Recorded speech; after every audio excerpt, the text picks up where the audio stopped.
Nicole Forsyth, President and CEO for RedRover, and our mission is to help animals and people when they're in crisis. But we also work to strengthen the relationships between people and pets as a way to prevent neglect, cruelty, abuse, and really just help make the world a more compassionate place in the future. So we work with teachers and humane educators for a program that we developed called the RedRover Readers program. And this program uses books, illustrated picture books like this, to help kids understand animal behavior, be able to take their perspective, and start to build the steps for empathy, both for people and for animals. And so I'm going to walk you through a little bit of what this program is like, and also give you some tips when you're reading out loud to your own children. So all you need are books, picture books, like these that show accurate animal behavior. And if you are not sure what those books might be, we have a huge list of them at redrover.org/books. And we have them divided by age ranges, as well as all different kinds of animals, wildlife and companion animals or pets. And you can start to use these books to read with your children, ask questions in a specific way to really prompt those steps for empathy, as well as understand animal behavior and just have great conversations with your kids about emotions, which when I first started this conversations with my kids, with my child, my daughter, I got a lot of eye rolling at first until I tried to make the conversations with these books a lot more natural. I think it also helps to do this early on when they're still young, because, once they get into their tweens, they start to, be a little bit more, I don't want to talk about emotions. So the earlier you get into the habit of having them be able to talk about emotions, the easier it is. So this is actually one of the books in our programs. It's called Buddy Unchained, and it's about a dog who is left on a chain for a long amount of time. And so what we try to do in these books is we show the kids in a classroom the illustrations as we're reading, and we stop as we're reading and ask the kids, how do you think Buddy feels in this picture? And then when they say, sad, lonely, you kind of wait, let them have whatever responses they have. And it's really important when you're asking these open-ended emotional questions to not have any kind of judgment.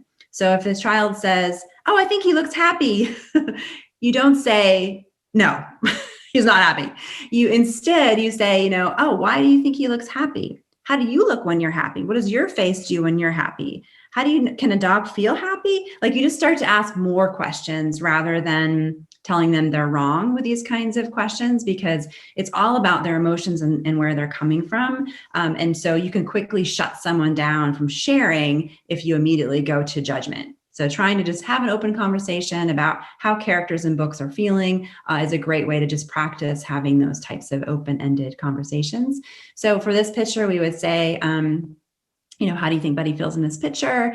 And, your child might say, oh, I think he looks really sad. And we would then ask, well, why do you think he looks sad? And then it helps them describe those animal behaviors that they can visibly see, that helps them understand how an animal might be feeling. So, well, his eyes look kind of closed, his ears look down, his eyes don't seem bright. Like, kids are amazing at pulling out those descriptive words for how they think the animal feels. And so as we go along, we would continue asking questions. And then here's another illustration, the same thing. We would say, how do you think Buddy feels in this picture? How can you tell? And so it's a way for them to learn animal behavior, as well as, practicing the steps for empathy. And all empathy is sharing emotional states. So it's not that you feel exactly what another person feels. It's more like you share a little bit of it.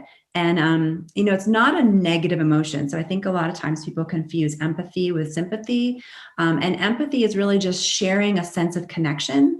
So, for example, if my friend tells me about, a really sad instance, and I'm there and I'm listening, and maybe their dog has just died or something that I have experienced as well, I could feel a little bit of their sadness. But what you mostly want to be feeling when you're feeling empathy is just a sense of connection over understanding what it feels like to lose a pet, and just being there for them so that they feel felt. So it's not about you feeling sad. If you are starting to feel sad to the point where you can't even listen to them talk about their dog, that's not really empathy. That's actually called personal distress.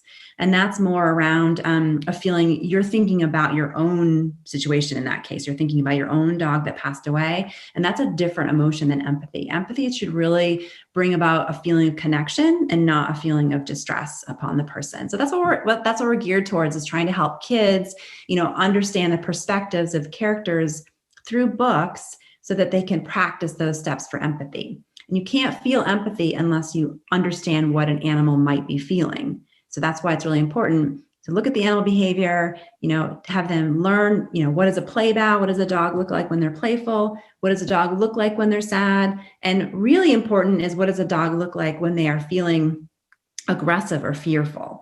And most of the dog bites that happen out there with kids, and first of all, most dog bites happen with kids.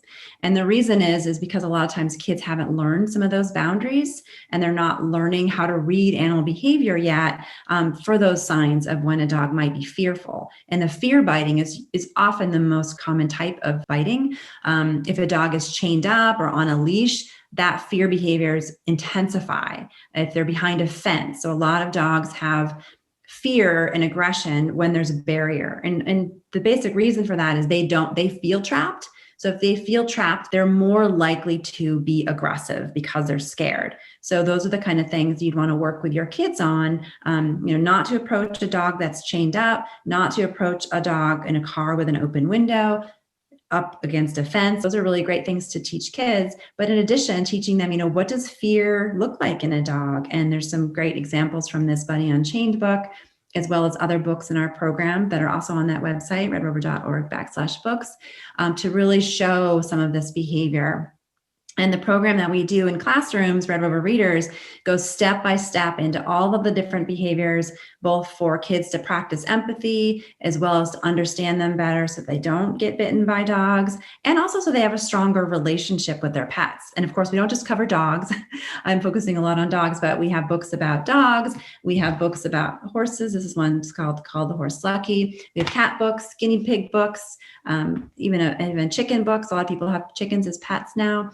So we've got pretty much not every pet, but many, many pets that kids have in this program so that they can understand, again, empathy for different animals, as well as proper pet care. So almost all of them have incorporated in, why you give them fresh water, why you take them for walks. And so the program asks kids all these questions, about how they should care for their pets. How can you tell when your dog is thirsty? How can you tell when your dog wants to play and wants to go for a walk? So making all this stuff explicit so that all the kids in the classroom learn from each other and kind of decide for themselves how they think animals should be treated, and also think for themselves as to what kind of relationship they want to have with pets in their life.